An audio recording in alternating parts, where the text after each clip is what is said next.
Selamat pagi saudara yang dikasihi Tuhan. Kita jumpa lagi dalam renungan pagi GPD Bethesda Makassar. Pagi ini saya akan baca dari Injil Matius pasal 7 ayat 7 dan ayat 8. Firman Tuhan berkata sebagai berikut, "Mintalah maka akan diberikan kepadamu, carilah maka kamu akan mendapat, ketuklah maka pintu akan dibukakan bagimu. Karena setiap orang yang meminta menerima, dan setiap orang yang mencari mendapat, dan setiap orang yang mengetuk baginya pintu dibukakan."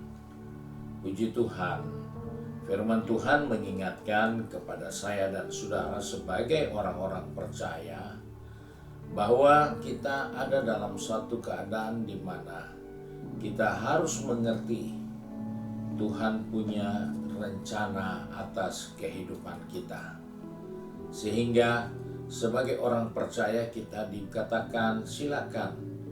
Kita mau minta, kita mau mencari, kita mau mengetuk, pasti kita akan berhasil.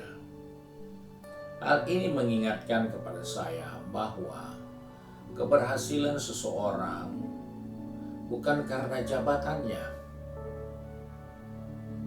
Visi seseorang bukan karena jabatannya, tapi karena orang itu meminta, orang itu berusaha, orang itu melakukan hal yang sesuai dengan apa yang Tuhan ingin perbuat.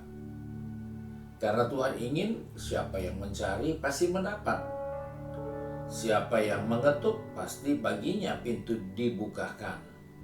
Dan orang percaya disuruh minta, cari, dan ketuk. Berarti dalam hal ini kita melihat visi kita tidak ditentukan oleh jabatan kedudukan yang kita peroleh setelah kita mendapatkan sesuatu. Ini adalah visi yang mendahului jabatan. Ini visi yang mendahului keberhasilan. Ini adalah visi yang harus ada dalam perjalanan orang percaya. Karena ada banyak orang percaya dengan jabatan, dengan kedudukan, dengan kewenangannya, nggak punya visi, nggak berbuat apa-apa. Dia bisa hidup, dia bisa diberkati, tapi dia nggak punya apa-apa untuk berkat, untuk kehidupan, untuk maksud dan kesempatan yang Tuhan berikan bagi dirinya.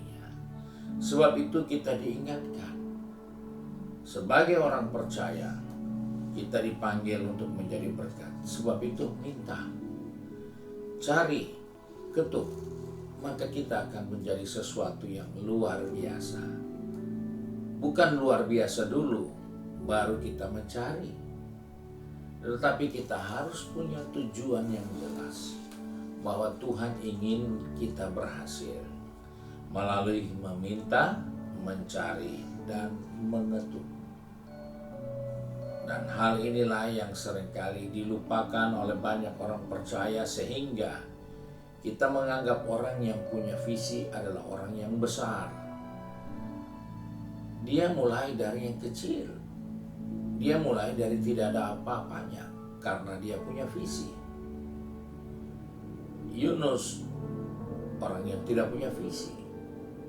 Yusuf, orang yang punya visi. Dari keadaan tidak mampu, tidak bisa berbuat apa-apa, tapi kemudian dia menjadi besar karena memang visinya lahir dari ketidak ada apa-apaannya. Yunus tidak punya visi sama sekali, bahwa ternyata upayanya walaupun hanya sementara, ternyata ada hasil. Tapi dia tidak anggap itu hasil. Dia melihat itu sebagai suatu kelalaian yang Tuhan buat. Karena Tuhan bisa berubah ketika terjadi suatu pertobatan.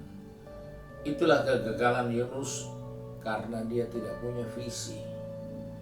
Dia mengerjakan sesuatu yang berarti, padahal dia tidak punya pandangan yang jelas tentang kesempatan, tentang kehidupannya, tentang keberadaannya. Sedangkan Yusuf, walaupun dia dibenci saudaranya, walaupun dia dikhianati oleh istri majikannya, walaupun dia dilupakan oleh sahabat-sahabatnya di dalam penjara, dia tidak pernah kehilangan. Karena visinya jelas. Dia harus berguna, dia harus berarti, dia harus bermanfaat dalam dirinya. Dan inilah yang diingatkan kepada saya dan saudara. Kita semua punya kesempatan untuk menjadi sesuatu yang lebih dari apa yang ada, melalui minta, melalui usaha mencari, dan melalui upaya mengetuk pintu. Karena hal itulah yang dijanjikan akan kita terima, akan kita peroleh. Dan itulah yang Tuhan inginkan. Orang percaya jangan berhenti karena sudah diberkati Tuhan, tapi ingatkan dirimu, engkau diberi kesempatan untuk menjadi sesuatu yang besar di dalam visimu. Tuhan beri kesempatan meminta, mencari, mengetuk. Dan Tuhan berjanji karena orang yang meminta pasti menerima. Orang yang mencari pasti mendapat. Orang yang mengetuk pintunya akan dibukakan. Pintu masa depan, pintu keberhasilan, pintu visinya akan dibuka. Dan itulah bahagian kita sebagai orang percaya yang mengiring Tuhan. Bukan jabatan kita, bukan kedudukan kita, bukan keberhasilan kita yang membuktikan visi kita. Tetapi visi itu lahir dari ketidakadaan. Dan karena kita minta, karena kita mencari, karena kita mengetuk, Tuhan buka itu dan kita nikmati keberhasilan. Puji Tuhan, Tuhan kiranya memberkati kita, dan mari kita satu dalam doa. Kembali kami datang kepada Bapa di surga dengan mengucap syukur bahwa kami punya Tuhan yang luar biasa, yang menjanjikan yang terbaik bagi kami. Sebab itu Bapa, pegang tangan kami, atur langkah kaki kami sepanjang hari ini, agar kami boleh melihat bahwa Tuhan akan selalu melakukan yang terbaik bagi kami jika kami meminta, mencari, dan mengetuknya. Tuhan, tolong anak-anak yang sudah pergi bekerja, berbisnis, studi, maupun sudah mengabdi kepada tugas tanggung jawabnya, baik di luar rumah maupun di dalam rumah, ingatkan kami. Kami punya kesempatan untuk menjadi sesuatu yang lebih dari sekedar apa yang kami sudah alami. Karena itu Tuhan, kami bersyukur untuk firman-Mu. Biarlah di dalam kehidupan kami, nama Tuhan dipermuliakan. Terima kasih ya Bapa. Kami bersyukur, kami berdoa di dalam berkat nama Tuhan Yesus Kristus. Haleluya. Amin. Puji Tuhan. Tuhan Yesus memberkati kita dan selamat pagi.